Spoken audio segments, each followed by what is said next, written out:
Hello everyone, आज का जो टॉपिक रहेगा वो एकोमोडेशन रहेगा। आई होप आपने इससे पहले वाला टॉपिक ह्यूमन आई पढ़ लिया होगा। ह्यूमन आई के जो मेन पार्ट्स थे वो आपने देख लिए होंगे और उसका फंक्शन आपने देख लिया होगा। अब बात करते हैं एकोमोडेशन की। एकोमोडेशन क्या होता है?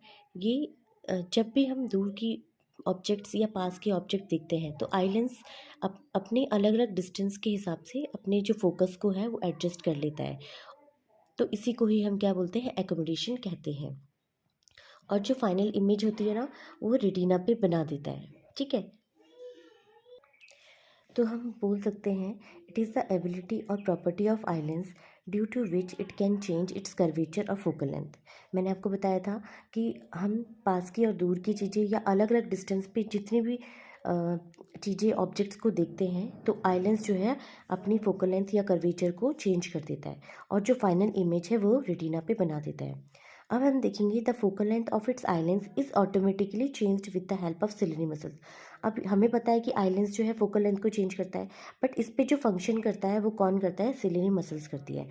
तो अब हम देखते हैं कि जब ऑब्जेक्ट को दूर रखा गया है तो सिलियरी मसल्स कैसे उस आइलेंस पे काम करती हैं। तो ध्यान रखिए, जब ऑब्जेक्ट को डिस्टेंस बहुत दूर रखा जाता है तो सिलियरी मसल्स क्या हो जाती हैं? बहुत रिलैक्स्ड हो जाती हैं। क्या हो जाती हैं? रिलैक्स्ड हो जाती हैं। रिलैक्स्ड होने से आइलेंस क्या हो जाता है? थिन हो जाता है।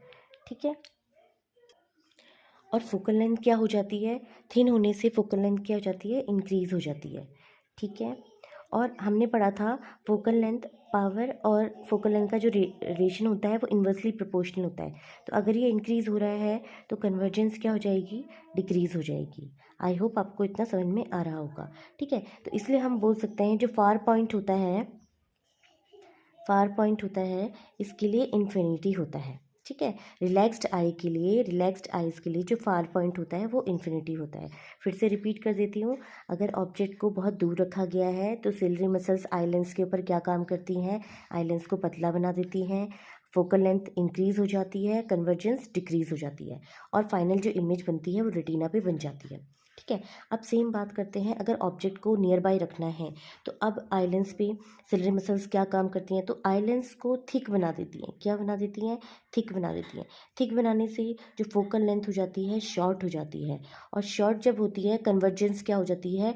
इंक्रीज हो जाती है। ठीक है, और इस जो जब ये सब हो जाता है तो इसका मतलब होता है सिलियरी मसल्स यहाँ पे कॉन्ट्रैक्ट हो जाती हैं। ठीक है, बहुत ज़्यादा कॉन्ट्रैक्ट होती है। देखो, कॉन्ट्रैक्ट हो जाएंगी तो जो आइलैंड से दब जाएगा, दब जाने से क्या हो जाएगा? ये थिक हो जाएगा, मोटा हो जाएगा, और जो फाइनल इमेज बनेगी वो आपकी रेटिना पे बन जाएगी। आई होप आपको ये पॉइंट यहाँ पे भी समझ में आया होगा।